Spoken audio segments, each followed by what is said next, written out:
Have you ever dreamt of living and working in Turks and Caicos? In this week's episode, I'm talking to Anya, who shares her story of returning to these beautiful Caribbean islands to found an awesome fashion brand entitled Willique.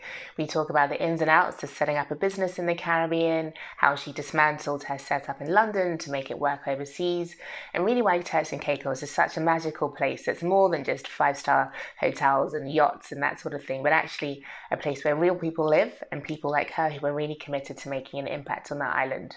As ever, if you want to find out more about the Exodus Collective, please hop over to our website and make sure to subscribe. Again, enough from me. Let's go over to this week's episode.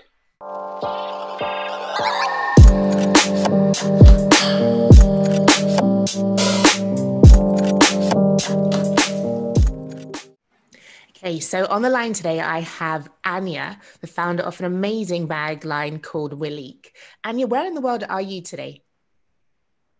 Well, in the world today, I am actually in the beautiful by nature Turks and Caicos. Turks and So it's a pleasure to be here. Yeah, it's such a pleasure to have you on the line. Before we were talking, I was telling you that I'm a little bit guilty of viewing Turks and Caicos as just one of these magical places like Mustique or any of these other like gems in the Caribbean, where I think it's just millionaires and billionaires who live there. Mm-hmm. And to actually speak to a real life person from Turks and Caicos is such an honor. So inform me, enlighten me. Tell me what the real Turks and Caicos is like. Well, right now it's really sunny, turquoise waters. We're just like any country. We have our day-to-day operations, like business goes on as usual. It is, it does have a very laid-back feel, but our industry is tourism, and also there's banking as well that's been coming up. So it's just more or less your typical everyday city, just we're on an island. Nice. And what's interesting about your story is that you haven't spent all your time on the island, have you? You've traveled around quite a bit. Where is your journey taking you to? A few places. So originally, I'm actually from Turks and Caicos. I was schooled in the Bahamas, and then I returned after I finished schooling. From there, I worked, and then I decided to travel. So that's how I ended up in Europe. And I just did backpacking and all throughout my time through there. So I think I've been mostly, let me see, I went to Italy, Vienna, a few places, Belgium. My next trip is hopefully going to be to Ghana. So Nice. Yeah, it's really been a blessing to be able to travel, but I've always considered the Turks and Caicos my home. So I love that. And tell me, what you spent quite a long time in London. What was that like? Why did you decide to spend a significant amount of time there? I think it was, you know how you have, when you live in an island, you want to live in a city. And when you live in a city, you want to live in an island. So I was pretty young and I wanted to actually see what city life was like. So I started off by enrolling into university. So I went over, did my schooling, and then I was like, okay, I want to get some experience. And that's when the whole fashion bug bit me. And I got into it, and I got into the industry, and I spent around 7 years there. And I think London for me was just eye-opening. I met so many beautiful people, so many experiences. I think even now, like when it rains, I walk through the rain, everybody's like, oh my gosh, why are you like, what? I'm like, it's just water.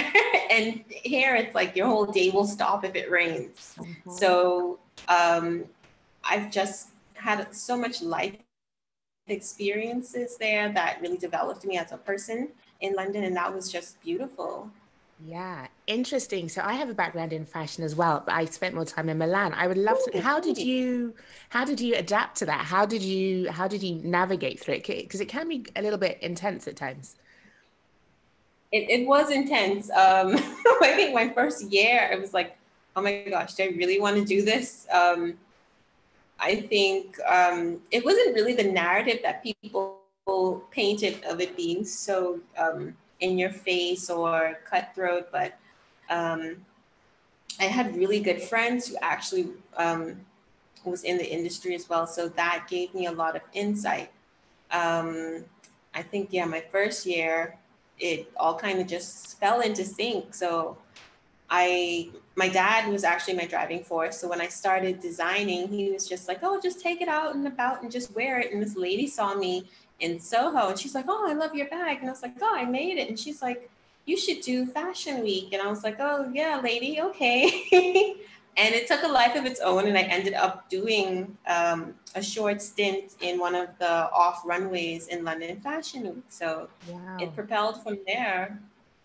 Amazing, amazing. And one of the things I would love to know is that often when people come over from the Caribbean, they definitely have a view to moving back, but actually sometimes it just never works out. You have your family or your job, or you're just used to a certain income level or lifestyle, and moving back just never works out.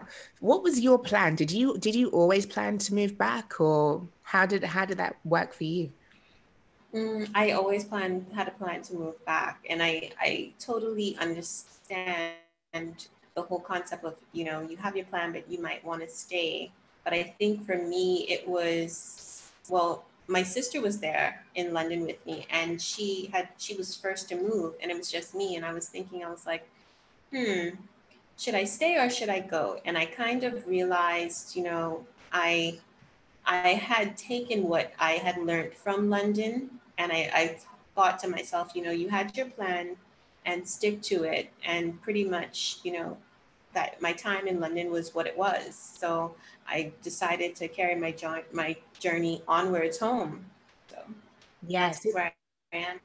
so that's really interesting. So tell me more, because like if you're serious about fashion and you're in like one of the like top hubs in the world, you have like Mhm. newspapers there, magazines there, brands coming through.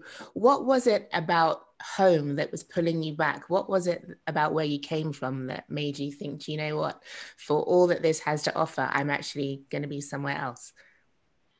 Um, I think for me it was kind of the sun. Just joking.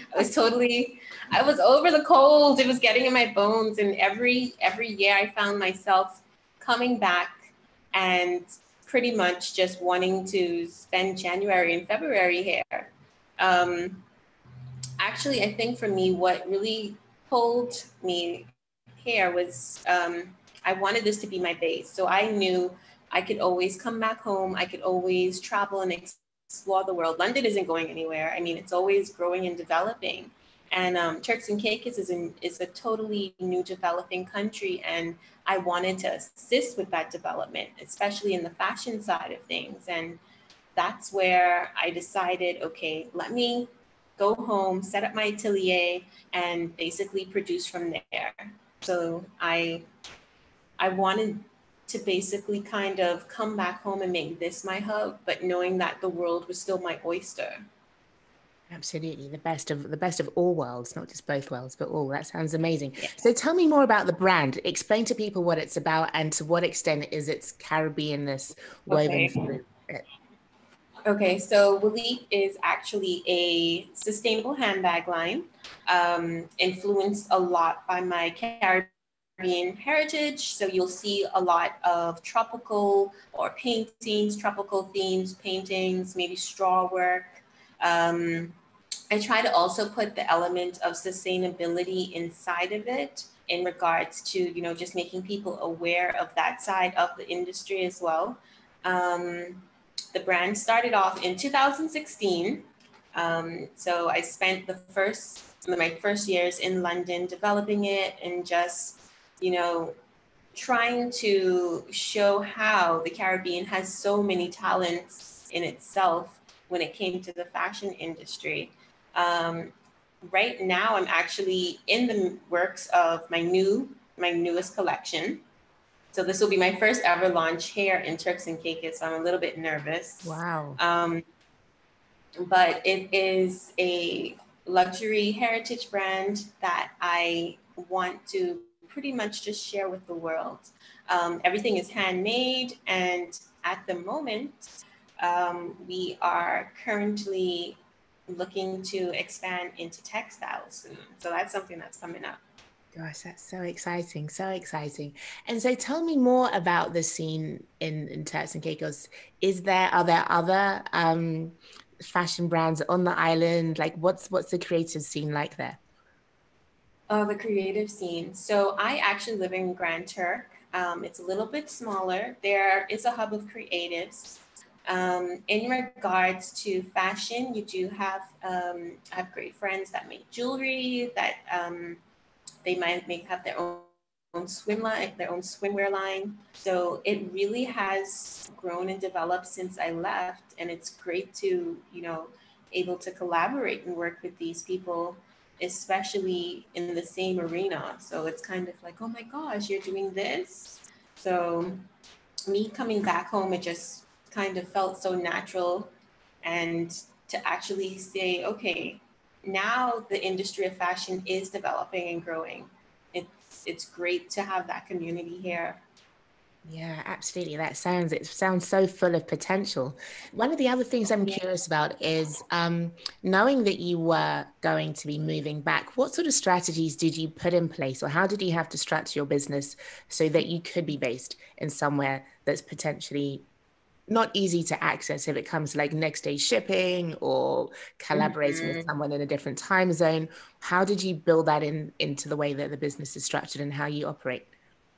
That was actually the hardest thing, because especially in regards to shipping, that was very, very difficult. So my first strategy when I decided to move was, okay, we're doing this. I basically had cleared out my whole studio.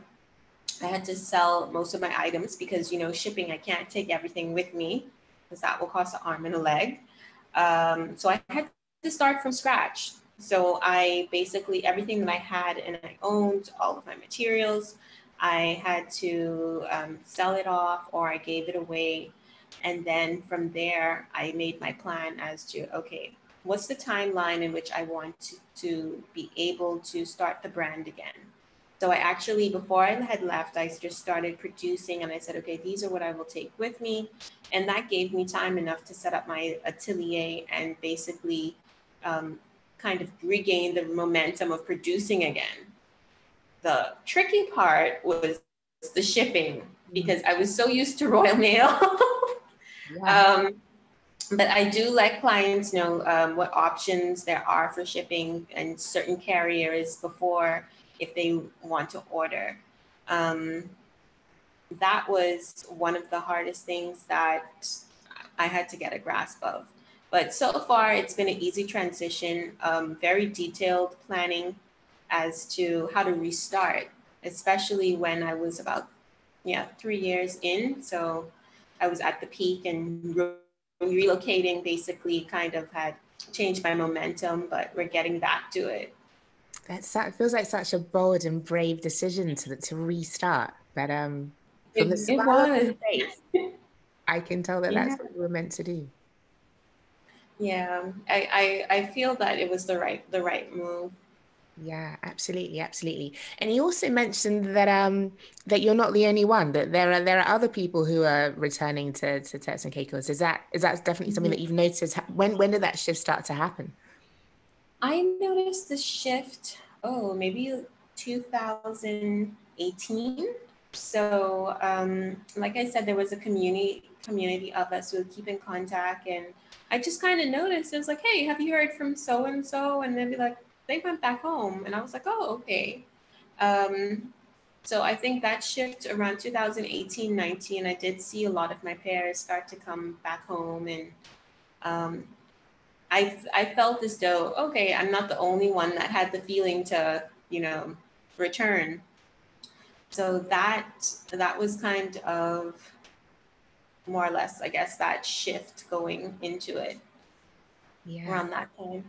Absolutely. And I'm wondering, what do you think it does for young people on the island to see people like you running their own businesses and others returning? What do you think it does for them in terms of what they see possible for their future? I have realized that the younger generation is totally on it. They are hitting the ball running when it comes to entrepreneurship.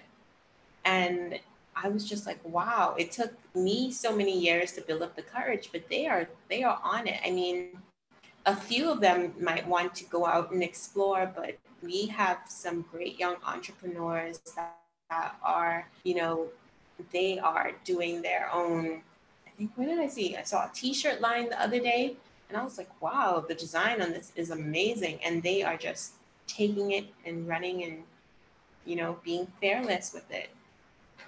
That's amazing. That's amazing. And so what advice would you give to someone who's watching this, who's kind of like, I'm so settled in London or New York and I want to move back, but I'm not sure. What advice would you give? I would say do your research, plan, make sure it's in alignment with your life goals, and maybe take a trip to see if it's something that you might want to do.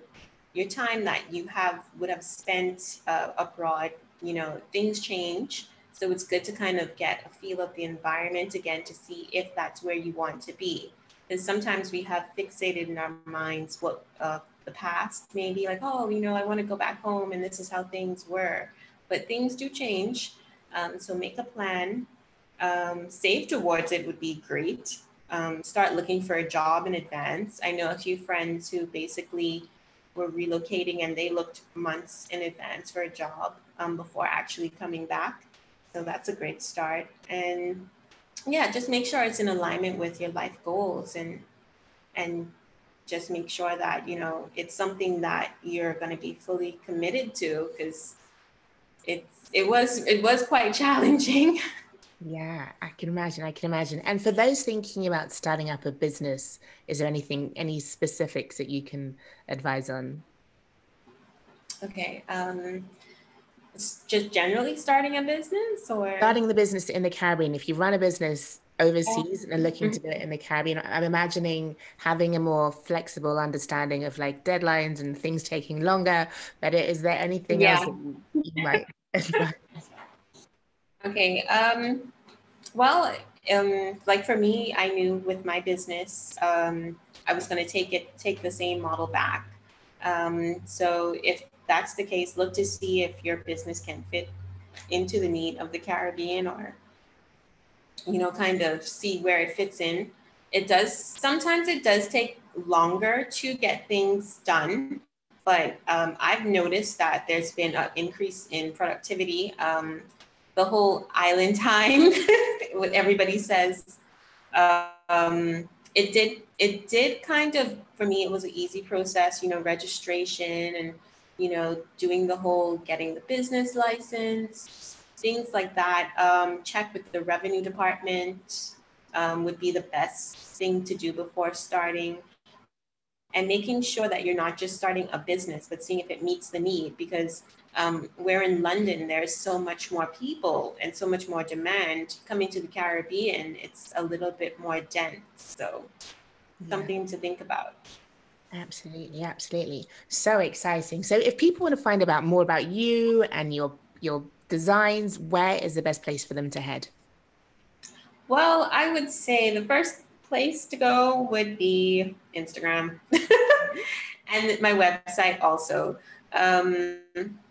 Currently, I think the go-to is for visuals would be Instagram, as well as we have a newsletter monthly that we send out, just to kind of update and let everybody know what's going on. But the website is basically geared towards showing the most current products, a bit about us and who we are, as well as our design process.